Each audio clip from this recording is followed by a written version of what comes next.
హర్ష్, మళ్ళీ ఇంట్లో చెప్పకురా. నాన్నకు తెలిస్తే మళ్ళీ అరుస్తారు. ప్లీజ్ రా, చెప్పు, నేను ప్రామిస్ చేయి.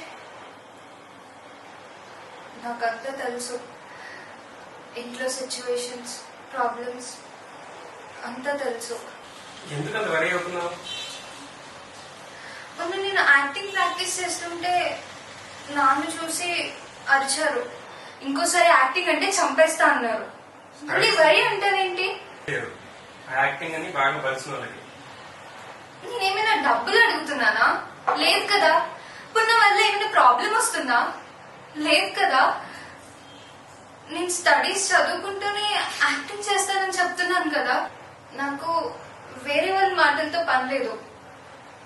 మీ ముగ్గురు నాకు చాలా ఇంపార్టెంట్. ఏ కష్టం వచ్చినా మీరు నాతో, నేను మీతో, అంతే. నీకు ఇంకోటి చెప్పాలి. నేను కాలేజ్లో ప్లే చేస్తున్నాను.